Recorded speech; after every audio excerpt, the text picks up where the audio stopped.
કેમ છો મિત્રો? હું દીપ પટેલ ફરી એક વખત આપનું યુકે નોલેજ મોટિવેશનલ ચેનલમાં હાર્દિક સ્વાગત કરું છું મિત્રો. આજે આપની સમક્ષ લઈને આવી રહ્યો છું ધોરણ 12 કોમર્સ ચેપ્ટર નંબર 6 ભાગીદારની નિવૃત્તિ અથવા મૃત્યુ. મિત્રો આની આગળ આપણે ઘણા બધા ચેપ્ટર ભણી ગયા છે ધોરણ 12 ના, જેમાં આપણે પ્રવેશ શીખ્યા હતા, જેમાં કોઈ ભાગીદાર આવતો હતો. હવે નિવૃત્તિ અને મૃત્યુની અંદર કોઈ ભાગીદાર બહાર જાય છે અથવા નિવૃત્ત થાય છે તો શું ઇફેક્ટ થશે, એની શું અસર થશે ધંધાની અંદર, તે અંગે આપણા ચેપ્ટરમાં ભણવાનું છે મિત્રો.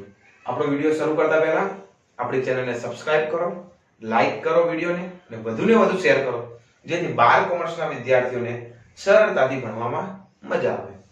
મિત્રો બેલ આઇકન દબાવી દો, જેથી તમે જ્યારે પણ મારા કોઈ નવા વિડિયો આવે ત્યારે તમને સરળતાથી નોટિફિકેશન મળી રહે. મિત્રો આપણે શરૂ કરીએ છીએ ચેપ્ટર નંબર 6.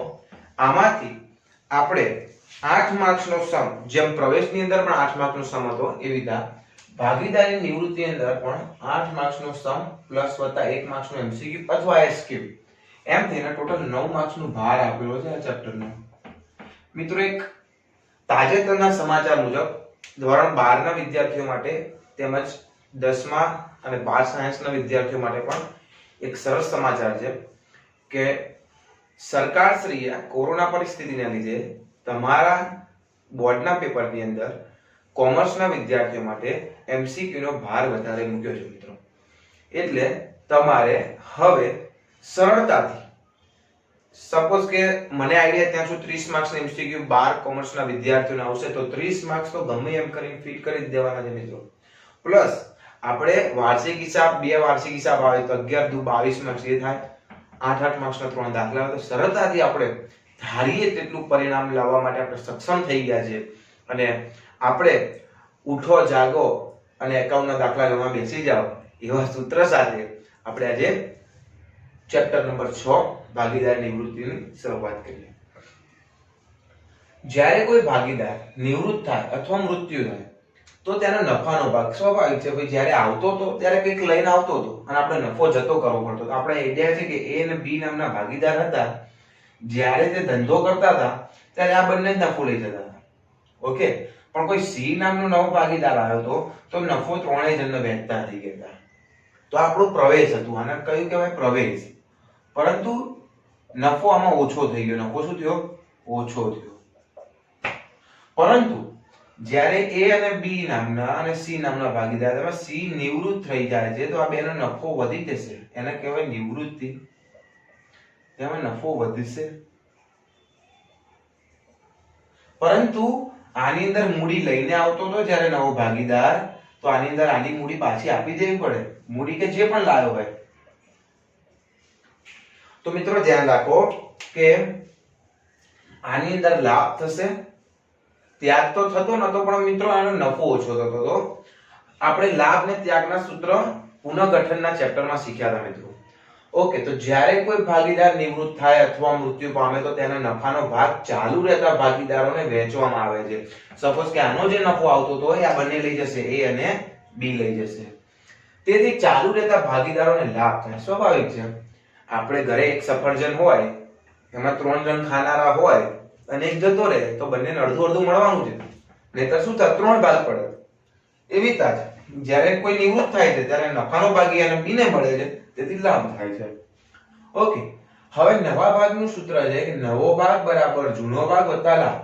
નવો ભાગ બરાબર છે જૂનો ભાગ તો એનો એ વત્તા કેટલો લાભ થાય છે, ત્રીજો ભાગીદાર બહાર નીકળતા અથવા મૃત્યુ પામતા કેટલો લાભ થાય છે નફામાં, તે સિવાય લાભનું સૂત્ર છે કે નવો ભાગ નવો ભાગ માઈનસ જૂનો ભાગ. લાભ થાય છે તો નવો ભાગ જે હતો એટલે કે નવું પ્રમાણ જે મળે અને જે જૂનું પ્રમાણ હતું એમાંથી બાદ કરતા જે મળે એ આપણો નવો લાભ કહેવાય. અને ભાગ શોધવાનું સૂત્ર છે કે જૂનો ભાગ વત્તા લાભ. ઓકે, હિસાબી અસર બાબતની હિસાબી અસરો. શું કોઈ ભાગીદાર બહાર જતા શું હિસાબી અસર થશે તો તે અંગે પહેલા જોઈએ. નફા નુકસાનના નવા પ્રમાણની અને ચાલુ રહેતા ભાગીદારને મળતા લાભના પ્રમાણની ગણતરી કરવાની. સ્વાભાવિક છે, લાભ કાં તો મળશે, અહીંયા આપણે બે સૂત્રો જોઈએ, કાં તો નવો ભાગ શોધવો પડશે, કાં તો ક્યાંક લાભ શોધવો પડશે, જેના દાખલા આપણે આગળ જોઈશું. પાઘડીની રકમ નક્કી કરવી અને જરૂરી હિસાબી જ્યારે પેલો ભાગીદાર આવતો તો ત્યારે પણ આપણે પાઘડીની અસરો આપતા હતા પ્રવેશની અંદર, ત્યારે નિવૃત્તિની અંદર પણ આપવી પડશે.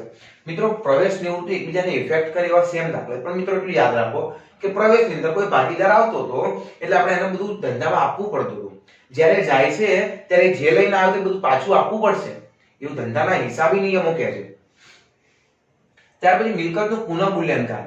મિલકતો સ્વાભાવિક છે, પેલો આવતો તો એ વખત પણ પુનઃ મૂલ્યાંકન કરતા હતા અને જાય છે ત્યારે પણ પુનઃ મૂલ્યાંકન મિલકતો અને જવાબદારીની આપણે કરીએ છીએ. તે અનામત અને નહીં વેચેલ નફા નુકસાન બાકીની પણ વહેંચણી કરવાની.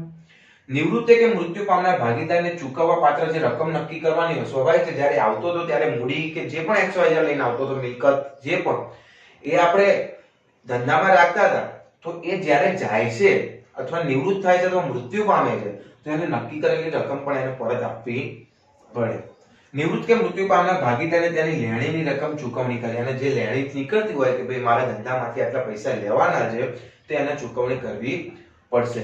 તો મિત્રો આટલી હિસાબી અસર છે ને એકદમ સરળ છે. જેમ કે આપણે પ્રવેશની અંદર 4 એકાઉન્ટ જોયા હતા, પુનઃ મૂલ્યાંકન ખાતું જેમાં મિલકતો અને દેવાની આપણે વહેંચણી પુનઃ કરી દીધી. બીજું કે રોકડ અને બેંક ખાતું.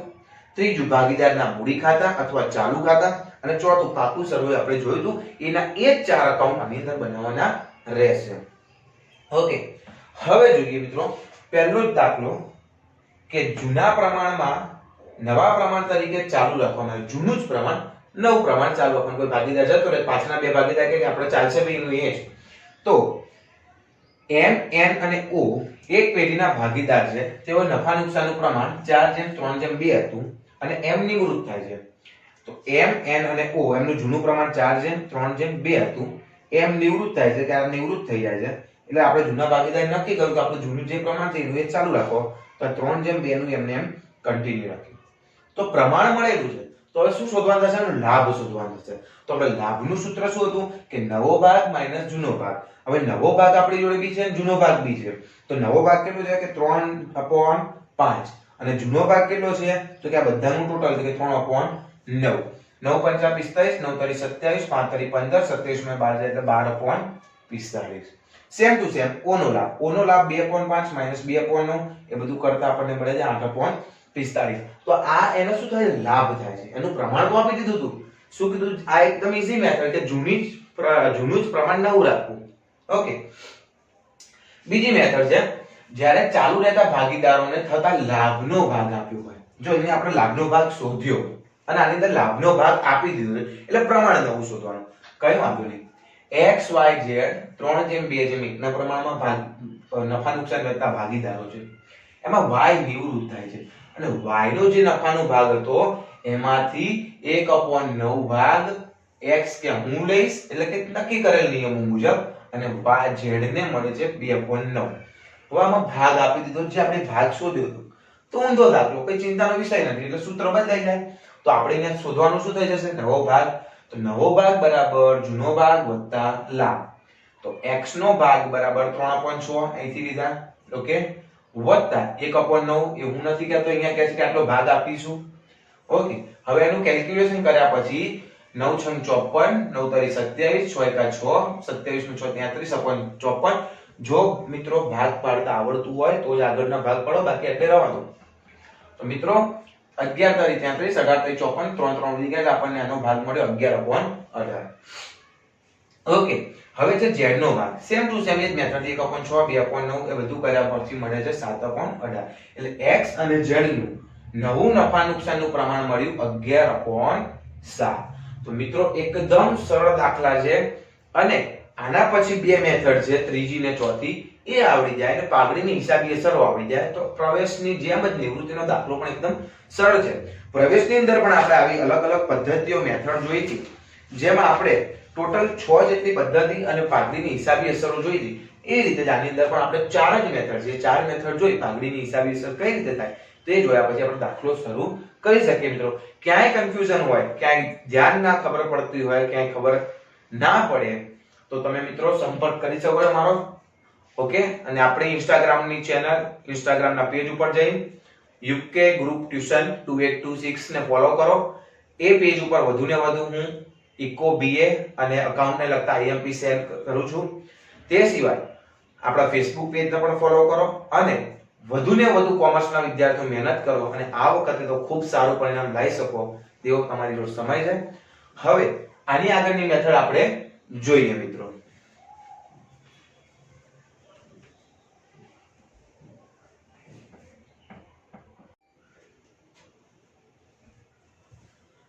ચલો મિત્રો હવે ત્રીજી મેથડ આપણે જોઈએ કે જ્યારે ચાલુ રહેતા ભાગીદારને થતા લાભનું પ્રમાણ આપેલું હોય. હવે જો મિત્રો ગયા બીજી મેથડની અંદર લાભનો ભાગ આપી દીધો હતો. હવે આની અંદર આપ્યું છે લાભનું પ્રમાણ. તો લાભના પ્રમાણ પરથી આપણે પહેલા શું શોધવાનું? લાભનો ભાગ. અને ત્યાર પછી આપણે નવો ભાગ શોધી શકીએ છીએ. તો ચલો મિત્રો A, B અને C 3:2:1 ના પ્રમાણમાં નફા નુકસાન કરતા ભાગીદાર છે. A નિવૃત્ત થાય છે અને તેનો ભાગ B અને C 1:4 ના પ્રમાણમાં વહેંચતા હોય છે. એનો ભાગ આપી દીધો. જો પ્રમાણ લાભનો ભાગ આપ્યો છે કે 1:4 ના પ્રમાણમાં લેશે અને A નો ભાગ આપ્યો છે કે 3:6. ઓકે મિત્રો. તો હવે ચાલુ એક બીજું નવું સૂત્ર એડ થાય છે. ક્યારે આ સૂત્ર વાપરવાનું? કે જ્યારે લાભનું પ્રમાણ આપ્યું હોય ત્યારે. તો ચાલુ રહેતા ભાગીદારને મળતો લાભ બરાબર નિવૃત્ત ભાગીદારને મળેલો ભાગ ગુણ્યા ભાગીદારને આપેલ લાભનું પ્રમાણ. મિત્રો આપણે 5મા ચેપ્ટરમાં પણ આવી મેથડ કરી હતી. ઓકે. હવે પહેલા B નો લાભ શોધીએ. તો B નો લાભ કેટલો છે? કે જૂનો ભાગ કેટલો છે? કે 3/6 ગુણ્યા આનો ભાગ કેટલો આવે છે? 1/5. એટલે કે B નો લાભ કેટલો થાય? 3/30. આની આગળની મેથડની અંદર સીધો ભાગ આપી દીધો તો જેથી આપણે નવા ભાગનું સૂત્ર મૂકીને આપણે શોધી દીધું. ઓકે. હવે C નો લાભ સેમ ટુ સેમ કે 3/6 C જૂનો ભાગનું નિવૃત્ત થતા ભાગીદારનો 3/6 અને આનો 4/5 એ આપણે અહીંથી લાવ્યા મિત્રો. એટલે ટોટલ આપણને આનો પણ લાભ મળ્યો 12/30. ત્યાર પછી નવા ભાગનું સૂત્ર છે કે જૂનો ભાગ વત્તા લાભ. તો B નો ભાગ બરાબર 2/6 વત્તા એનો કેટલું મળ્યું? 3/30. બધું કેલ્ક્યુલેશન કર્યા પછી મળે 13/30. સેમ ટુ સેમ C નો નવો ભાગ બરાબર જૂનો ભાગ વત્તા લાભ. તો જૂનો ભાગ 1/6 વત્તા 12/30 અહીંથી લીધા આપણે જે લાભનું ભાગ શોધ્યો એ રહ્યો. એટલે એના પણ મળે 17/30. એટલે કે B અને C નું નવું પ્રમાણ થશે 13:17. આ નવો પ્રમાણ કેટલું મળ્યું? 13:17 મિત્રો. ઓકે. હવે જ્યારે નફા નુકસાનનું જૂનું પ્રમાણ અને નવું પ્રમાણ આપેલું હોય same to same method number 1. Method number 1 ની અંદર શું કીધું? કે જૂનું જ પ્રમાણ નવું રાખવું.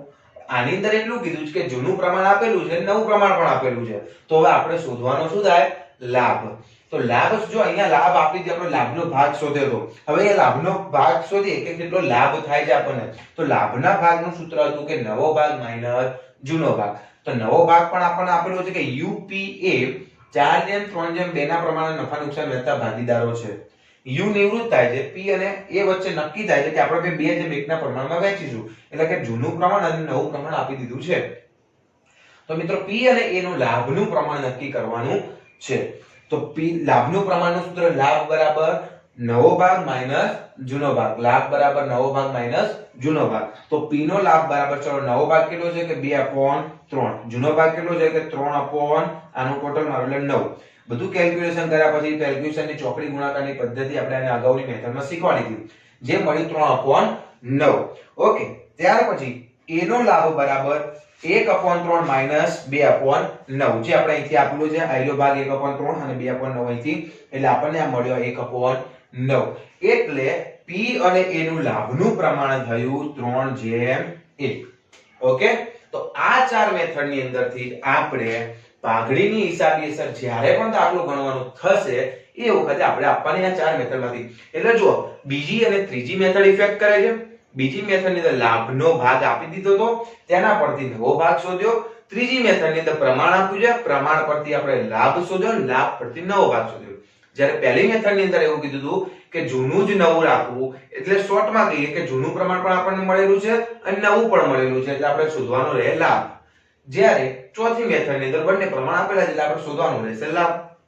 તો મિત્રો એકદમ ચારે ચાર ઈઝી મેથડ છે. હવે પાઘડીની હિસાબી અસરો જોઈએ કે પાઘડીની શું અસર થશે. કેમ કે જ્યારે ભાગીદાર આવતો હતો ધંધામાં ત્યારે પણ કંઈક પાઘડી લઈને આવતો હતો અને ત્યારે કંઈક મૂડી લઈને આવતો હતો. હવે જાય છે તો પણ એ કંઈક હકનું માગીને જશે. તો નિવૃત્ત કે મૃત્યુ પામનાર ભાગીદારને તેના ભાગની પાઘડી બાકીના ભાગીદારને થતા લાભના પ્રમાણમાં, પ્રવેશની અંદર ત્યાગના પ્રમાણમાં આપણે વહેંચતા હતા. જ્યારે આની અંદર લાભના પ્રમાણમાં આપશે, જેની અસર પાઘડી ખાતું ઊભું કરવાનું નથી, એ ભાગીદાર મૂડી ખાતામાં જ આપવાનું છે, જેને આપણે આમનો અગાઉ જોઈશું. ભાગીદારનું વિસર્જન થતું હોય, શું થતું હોય? વિસર્જન. એટલે બધા જ ભાગીદારનો અંત આવતો હોય. તો જૂની પેઢીના ચોપડે દર્શાવેલ બધા ભાગીદાર વચ્ચે જૂના પ્રમાણમાં પાઘડી માંડી વાળવાની રહેશે. જ્યારે વિસર્જન જ થાય, કશું બનતું જ નથી, કંપની રહેતી જ નથી, તો પછી બધું માંડી વાળવાનું થશે. ભાગીદારના જૂના જ પ્રમાણમાં, બરોબર, જૂના નફા નુકસાનના પ્રમાણમાં. ઓકે, જૂની પેઢીના ચોપડે પાઘડી દર્શાવેલ હોય તો નિવૃત્ત થતા ભાગીદાર સહિત બધા જ ભાગીદારને જૂના નફા નુકસાનના પ્રમાણમાં આપવાની. એટલે કે જૂના ચોપડે જે કઈ પાઘડી હોય તો એ પાઘડી જૂના પ્રમાણમાં બધા ભાગીદારને વેચી દેવાની. એટલે કે તમામ ભાગીદારના મૂડી કે ચાલુ ખાતા ખાતે ઉધાર, તે પાઘડી ખાતે જમા. બીજું છે કે નિવૃત્તિ કે મૃત્યુ પામનાર ભાગીદારને તેના ભાગની પાઘડી બાકીના ભાગીદારને તેના લાભના પ્રમાણમાં વેચશે. જે આપણે પહેલો મુદ્દો જોયો, તો લાભના પ્રમાણમાં વેચશે, જે ચાલુ રહેતા ભાગીદારના ચાલુ કે મૂડી ખાતે ઉધાર, તે નિવૃત્ત અથવા મૃત્યુ પામેલ ભાગીદારના મૂડી ખાતે, કેમ કે એને આપી દે છે પાઘડી, એટલે એને આપણે જમા કરીશું મિત્રો. હવે અગાઉ આપણે જ્યારે નવો લેક્ચર કોઈ લઈને આવીશું, એની અંદર પ્રવેશ અને નિવૃત્તિના દાખલા જોઈશું, જે મોસ્ટ આઈએમપી હોય. બીજું મિત્રો કે આપણે સરકારે જે સિલેબસ કાપ્યો છે તેની ડિટેલ્સ સાથે રાખી આપ સૌ એ પ્રમાણે તૈયારી કરો, જેથી તમારે વધારે મહેનત ના કરવી પડે. અને બીજું મારું એક સજેશન છે કે ભલે સિલેબસ કપાયો હોય, પરંતુ જો સમય હોય અને તાકાત અને શક્તિ હોય વાંચવાની તમારી પાસે, તો સંપૂર્ણ સિલેબસ વાંચો. કારણ કે ઇકોનોમી અને બીએ અને એકાઉન્ટ તમામ સબ્જેક્ટ એવા છે કે કરેલું ક્યાંય વ્યર્થ જતું નથી. તમામ વસ્તુ આપણને શીખવા મળશે. તો મિત્રો મને આપશો રજા. આપણે નવો વિડિયો જલ્દીથી લઈને આવીશું. ફરી એકવાર આપણે યુકે નોલેજ મોટિવેશનલ ચેનલને લાઈક કરો, સબસ્ક્રાઇબ કરો અને વધુને વધુ શેર કરો. તે સિવાય આપણા ઇન્સ્ટાગ્રામના પેજ ઉપર UK ગ્રુપ ટ્યુશન 2826 ને ફોલો કરો. મને આપશો રજા. ધન્યવાદ.